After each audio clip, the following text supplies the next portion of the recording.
All right, everybody, welcome into another episode of Silver Lining Podcast. I'm Adam. Along with me always is my Uncle Rex. Some of you like to call him Grunkle. This podcast is kind of cool. We have Trish with us, who is an optimist. And I love that we get to know our optimist and talk to him. And Trish had made a post on the Facebook group, which, again, if you haven't joined the Facebook group, I think it is amazing. There's a lot of great people, a lot of great things in there, posts that can help a lot of people on a daily basis. And because of Trish's post caught Rex and I's attention, also we got an email from her, and I felt like, and Rex and I were talking about, it's like, we like to get to know our optimist and like to know, what your story is, and you kind of have some links to some of the podcasts that Rex and I have already discussed on this on a previous podcast. Maybe some things that you can add to that. So Trish, first of all, welcome into the podcast. Thank you very much. I'm happy to be here. Love your glasses, by the way. Those are amazing. Yeah. Yes, I need to get a pair of those. You never say that about my glasses. No, you don't. Adam, before we even get started, and we promised Trish to give you a chance to talk, but I want to say something about the post she made on Facebook. She had written us a letter, and then she made the post on Facebook saying, "Hey, does anyone know when Rex and Adam get to these? I'm feeling a little vulnerable here." And two things I want to point out about that post. I told Trish I would do this. I told her ahead of time. Two things I want to point out. That's our biggest fear, is someone sends us an email and we just can't get to all the comments, and sometimes even the email. And lately, Adam and I both been slammed. Usually one or the other of us is slammed. But that's our fear. So we're so glad that she put the post up and we saw that and could get back. But the other thing I want to say, and more importantly, that post had so much love and support from the Optimist Express. Not from you and I. She was pointing out, hey, Rex and Adam haven't gotten back to me yet. But the other optimists came in and were so loving and supportive. That's what we love about this community. The whole community is like that. So thank you for that, and a tribute to Trish, first of all, for being vulnerable enough to do that follow-up post, and for all the love and support she got. Yeah. I did get a lot of love and support, and I'm so grateful for that. That really touched me. So first of all, how did you hear about her podcast? When did you join the Facebook group? Like, give us that before we get into all the other things that we were going to mention about, things that we've talked about in our podcast. I have watched since the beginning. I don't remember how I found it. I really don't. But it was right from the beginning, and I just have fallen in love with you guys and the community. I found the group probably a couple weeks after it started. So, I've been on that, and it's just been amazing to see the positivity and the love that come from this community. It's awesome.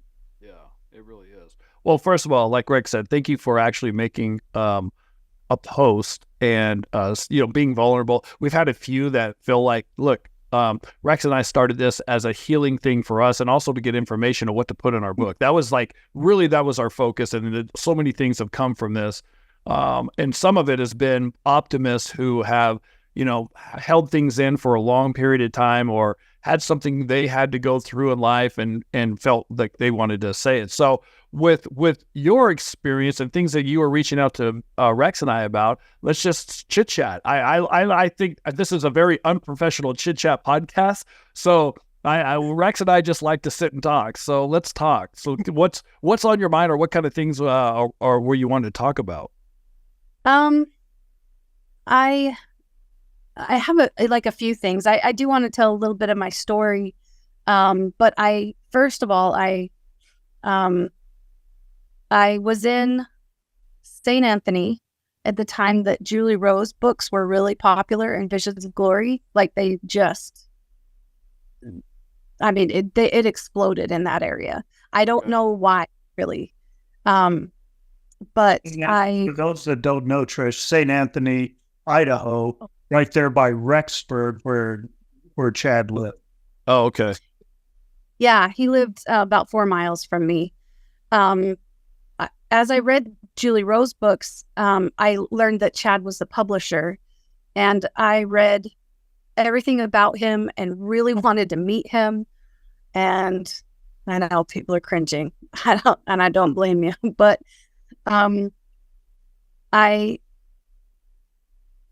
when I got Julie's third book, I just started feeling really weird about it, and I prayed about it, and the answer I got was just be careful. And so I didn't read that third book. I distanced myself from everything. I had never heard of Lori's and Chad's stuff, weird stuff. And I know I wouldn't have believed that kind of stuff, or, you hope you wouldn't, but I did drink a little of the Kool-Aid, like I was telling Rex. It was out of a sippy cup and not a fire hose, but I had a taste. Mm-hmm. I did believe in Visions of Glory. Not 100%, but it was very compelling. And a lot of friends were reading it. We talk about it a lot, and Julie Rose books especially. So I did drink some of the Kool-Aid. Trish, I know this is fascinating for a lot of people, hearing from someone who was actually there in the early days sipping the Kool-Aid. Tell us why. Tell us what was so compelling about it. Oh, gosh. I know part of it, as you said, is kind of peer pressure. Everyone's talking about it. It's the latest thing, but what about it drew you to it? I love near-death experiences. So I had first read one about a guy in Idaho Falls. It's just a short one. It's called The Message, and that it talks about the things that are happening in the spirit world, which is what I like. I like just because I want to know. I just want to have some inkling of what happens when we're with our family again, or on the other side. And I enjoyed that book. Then I came across Visions of Glory a few years later, and it talked about some of those things, but then it really went into what was going to happen, like the apocalypse kind of thing. And because I kind of fell into the beginning of the story, which is what was happening to him once he passed away, or was in a coma. I don't remember. It's been a while since I've read it, but I found that really interesting that in Julie Rose books, she talks about the same things. So I remember more of Julie Rose books because I read them more recent than Visions of Glory, but Visions of Glory talked about the things that would happen to us and how the tribulations that would come, that we'd all go live in these tent cities in the mountains, or being translated while still on earth, having that process happen while we're still mortal.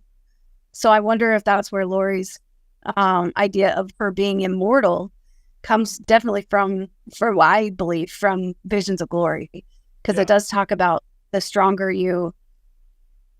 the more enlightened you are and the more spiritual you are, the quicker you translate. So I got questions about this Visions of Glory book, because obviously, yes, Lori, she was all in on that. Like you, she was curious about near-death experiences. She read another near-death experience with Betty Eady. She had one. So there were several books that she read that were near-death experiences. And curiosity, we all are kind of curious, when you die, what happens, where you go, how's it going to work? And so I understand that curiosity. And then this Visions of Glory, and then Julie Rose, like, here's what's going to happen at the tents and all. I get that that's interesting to people, that you can drink some of that Kool-Aid and be like, oh, I'm curious to see if this is really what it is or whatever. Yeah. So then you're on that path. You didn't know who Chad was, but then you said at some point you wanted to meet him. Did you ever read any of Chad's books? No, I didn't have access to him, and I think that's why I didn't. but I heard that his were fiction based on his near-death experience. Okay. So I did find it also interesting, but I never did read his books, and I'm really glad I didn't. Yeah. But that's.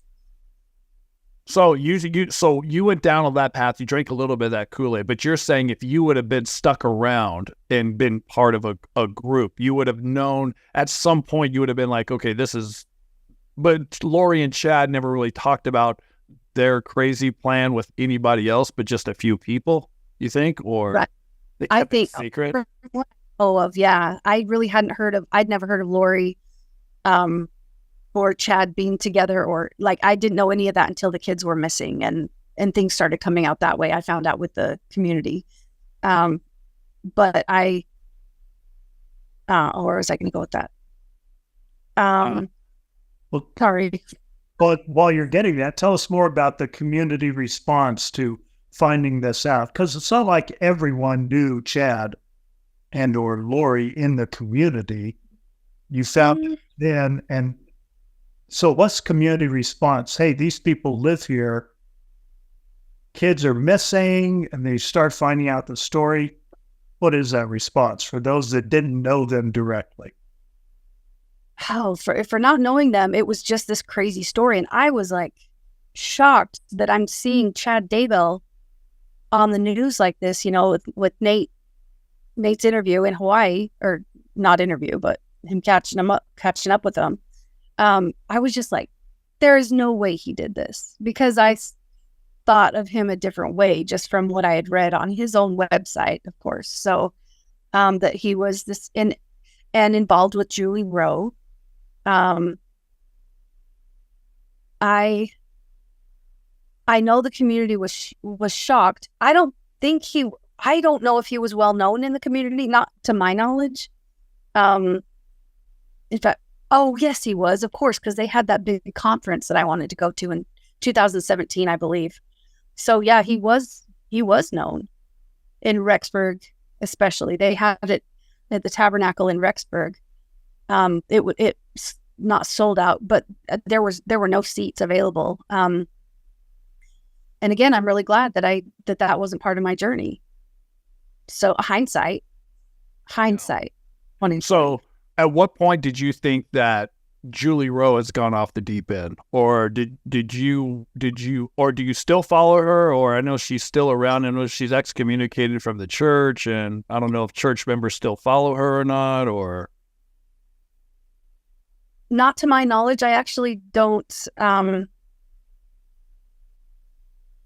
I didn't. After I felt that way about her third book and started distancing myself, I just knew it was not something that I needed to pursue or have any part in. Okay, so it's almost like you went to the ocean, but you didn't go swimming. You just walked to the edge and were looking around and going, "Oh, this is interesting, and this is not for me. I'm going to go another way." So that's where you're at. Yeah, I had even emailed with Julie Rowe a couple times about this foundation that she was building. I don't even remember what it's called. But then I watched her in a podcast years later, or later, after I had distanced myself and I hadn't really had anything to do with them with her or anything for a while. And there was just a difference in her, the way she spoke. I could tell. I mean, the spirit wasn't there. This is just my own perspective, and I am a member of the church. And it was just void of anything good. And I was just like, "Ooh, this is yucky." And so that just confirmed that it was the right choice to not be a part of any of this. So I did the preparedness thing in Visions of Glory and in Julie Rowe's books. I got my 72-hour kit put together, which I think you need anyway. Yeah, there's nothing wrong with that at all. Nothing wrong with that. And being prepared with, food storage. I was on disability at the time. So, and I I wasn't able to, I was worried that I didn't have enough food or whatever, but I got like these boots for if we went to the mountains. Like, so I did that, but that's about the extent. I got to tell you, there's a lot of people who are prepared that if something does happen, they have the stash in their garage. There's people that are way more prepared than other people, but there are people that feel like if something does happen, and nothing crazy, but like if some natural disaster or anything happens, that they're ready. So there's nothing wrong with being prepared for anything. Right. But you didn't. So you did what Rex talks a lot about in his book, his latest book that came out, about, you know, listening to your conscience, listening to your inner, whatever that is. And so you actually did that and distanced yourself from what you thought was prideful, ugly, doesn't fit. You had that feeling that you went away from it, where others ignored that because they wanted to have fame or pride or whatever it was that, you know, they just ignored it. Yeah. Being a part of something greater than their, you know, but that isn't, I didn't buy into that. I just wanted to survive. I was terrified. But Trish, with your story, tell us whatever you would like to share about that story from that point. So that, I mean, I have notes. So, well,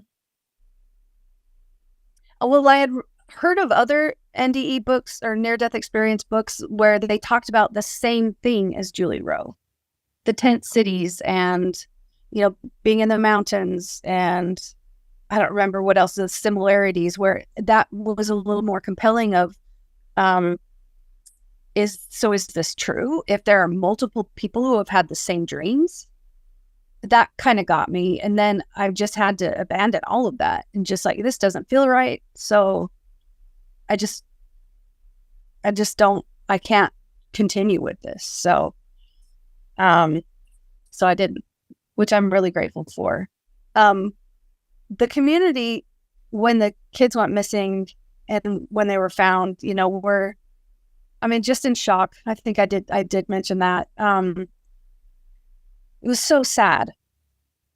And to think that it was happening in our community was just awful. So it's definitely stayed with me, and I feel this a little bit of not a connection at all, but like a kind of a closest to the story, just because I did drink some, or sip the KoolAid, I guess. And then just being in the same community where the children went missing and were found, I went to Lori's trial. I live in Boise now. So I was able to attend quite a few days of her trial. And that was interesting, of course, to say the least. But, and I plan on going to Chad's trial as well.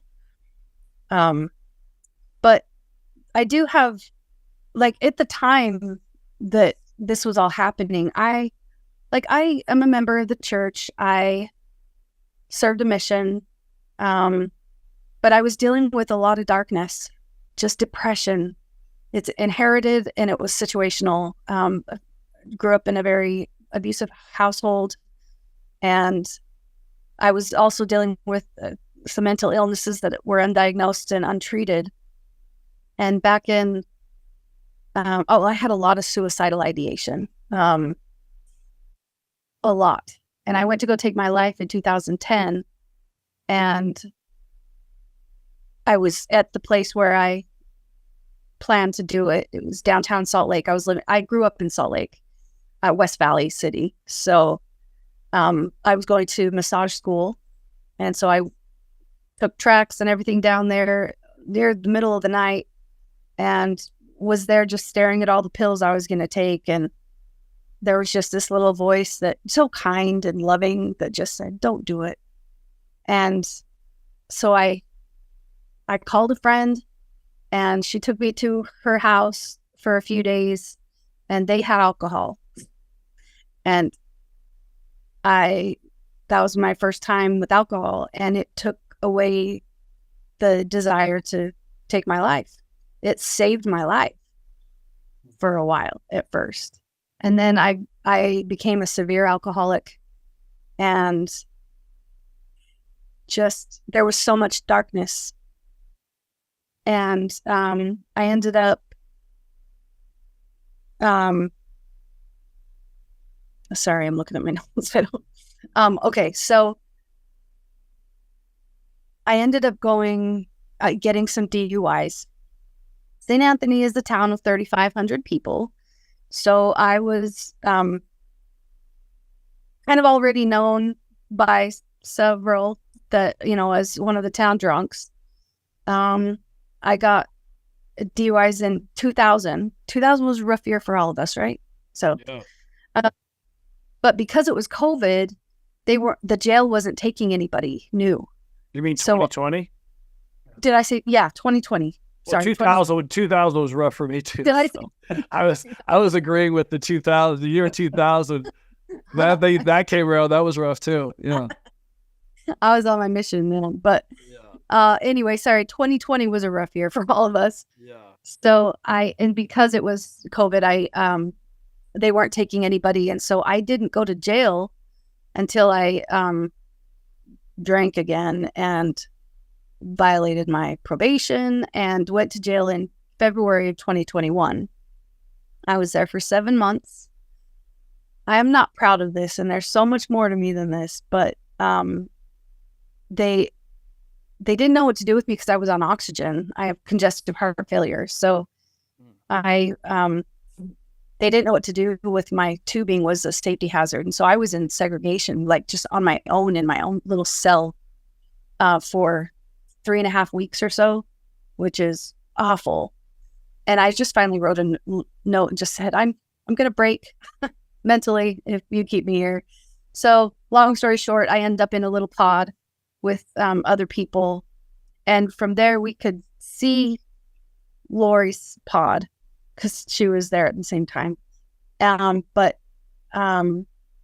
we couldn't talk to her or anything. She was in a very, very small place. But you knew it was Lori Vallow that connected with it. Yeah, we knew it was Lori Vallow. Yeah, people would talk about it. And anytime you need to walk out of the pod to go to rec or church, then you walk past her pod.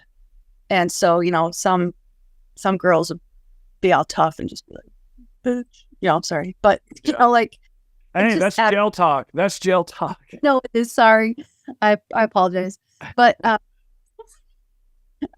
it was interesting, but she ended up going to I don't know what place it was, but for the mental health evaluations and stuff, she was gone for a while. And because of my tubing, the oxygen, and because I snored, I got kicked out of my pod, and I got put into Lori's cell and her very tiny pod, and I know how bored and extremely lonely it gets. So it kind of gave me some compassion a little bit for her, even though she deserves it. I was in there too for a few months, and anyway, that's jail. I got out of that. I didn't realize I was diagnosed in jail with borderline personality disorder from childhood trauma, and I have ADHD, and together they mimic the symptoms of bipolar, is what my psychiatrist says. And so when I actually got out of jail, I was put on this medication called Vraylar. I will be a spokesperson for life for this thing. It changed my life. The darkness was gone. I had no desire to drink. I had no darkness to drink away. You think they would want to sponsor our podcast? That's great, right? You could do a live commercial for them. It sounds like you've had a really a struggle in your life with all kinds of things going on with you. And like a lot of optimists that are listening right now or watching on YouTube, they also in their life have had several things that they have to deal with in life. Yeah. And so it's amazing to me that the moment that you are going to take your life, and I wonder what that would be like for people that have had suicidal thoughts, where you showed up at the tracks or wherever you were in Salt Lake with a bottle of pills, and what that moment is like for people that are about to say, okay, this is it, whether they're pulling a gun or whether they're taking pills, and you get to that moment where it's like, this is it. And for you to listen to your internal guidance again, that voice inside you that said, just, don't do this. And you actually listen to it instead of doing what other people do, avoid that and just keep going. It's a miracle that you're here and you've gone through this, and that you're doing, telling people about it. And I feel like there's people out there that are listening to this that have been through somewhat of your shoes and been in the same kind of situation. What kind of things do you look for, or what kind of things get you out of your depression? What's your go-to, or what's your mantra of coming out of those kinds of mindsets? Besides the drugs. Right. Well, let's give him another shout out. What's the name of the drug that's got you? Vraylar. And really, Vraylar. Because of Vraylar, that I have this like excitement for life again. I almost passed away in May of 2022. I had been on the medication for about a month and a half. I had respiratory failure. And they just said, they called my mom in Salt Lake and they said, I think we can pull her out of it this time, but I don't know about next time. And I remember coming out of that and being so grateful to be alive for the first time in 15 years. Because I can't tell you how many times I screamed, begged, pleaded, just cried out to Heavenly Father to just take me home. Like, I'm homesick, Papa. Just take me home. For so long, and I didn't feel that way anymore. I was alive again. I've been divinely spared many times because of alcohol and because of other things. It's been, they're miracles, they're tender mercies. It's been amazing to come out of that and just be so happy to live again, or live again, but live. Yeah. Continue my life. But what I do now that I'm on that medication and I have this new zest for life, I can't drive right now. So I'm stuck I'm in a garage. That's my room. But it's very spacious and I love it for right now. And I can't go very many places. It's just my health and things like that. I go to doctor appointments and that's about it. But I do crafts. So in fact, they're right here, but I make these fairy houses. I don't know if you can see them. Well, somebody blurred out your screen so we can't. It's blurry. Oh, yeah, dang it. Yeah. I don't want to show them, but so crafts is one of the things that you go to kind of get you. Everybody has to have something that they have to look forward to, or something that gets them in a good mood. So crafts is one of the things that you do. Yeah, I make fairy houses and Christmas ornaments and things like that. I'm also a singer. I've been singing since I was 3, performing. What are you going to sing for us right now? No, not getting out of it. At least one note. At least one give, said the little stream. Right. Please. The lighting doesn't sing anymore. Wait, I'm a good singer myself. Okay. I can break out some Pearl Jam if you want. Well, we could do that. No. Okay, so you don't have to sing. I was just kidding. But I'll sing a little something, I guess. All right. I like it.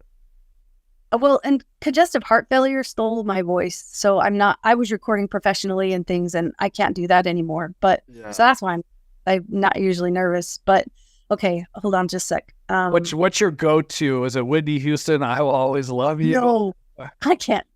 Mariah Carey. Kidding me? No, I write my own little things. I've recorded a couple CDs.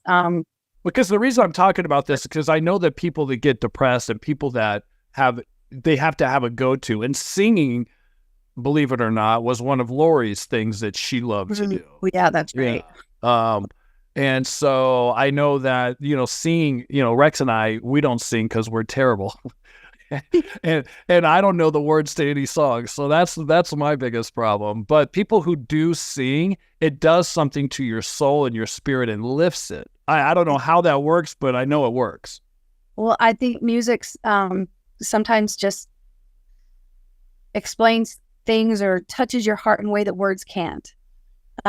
And whether you can sing well or not, in church or wherever you are, you sing your heart out, because that, no matter how you sound, it is a praise to God, and it is a prayer to God or to whoever you believe in, or it just does something to your spirit, to your soul, that words can't. Yeah. I just wanted to bring it up just because I know that this is affecting people that are watching or listening. And you've hit so many different things that other people can relate to in their life. And you're super brave for coming on the podcast and telling us your story and helping some people. Anything last that you want to say, Rex, or to bring up? I just want to hear anything else, Trish, from your story. Check your notes from your story. Yeah, I guess I forgot to say, it looked like you just remembered something.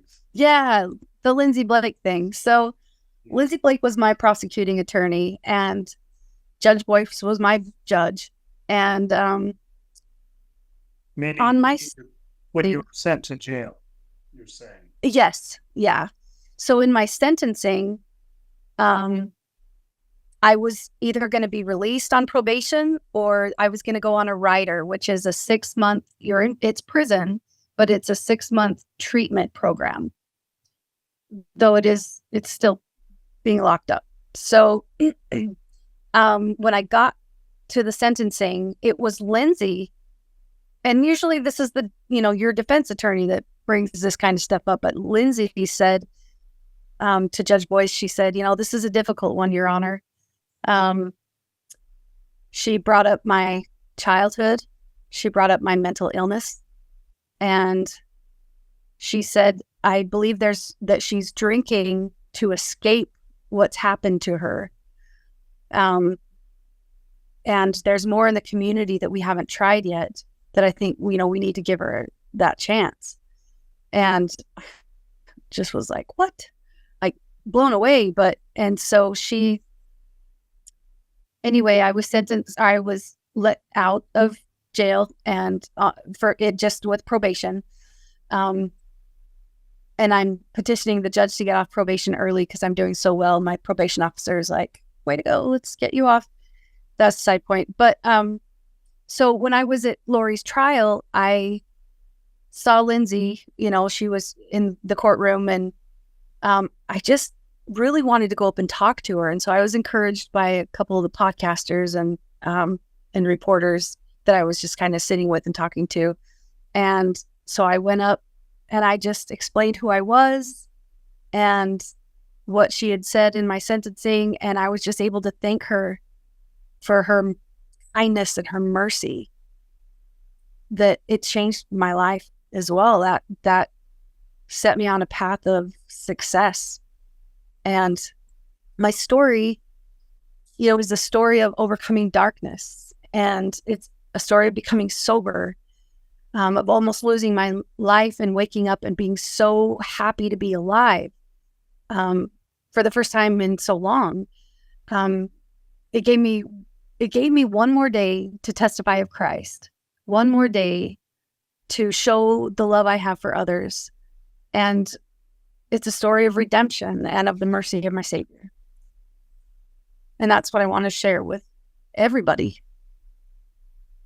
Love it. And the other thing that's remarkable about your story is how grateful you are for other people and other things that have happened in your life. And having gratitude is huge in just waking up every day and knowing, even though you're not in the best circumstances in your life, that you're grateful for what you do have. And yes.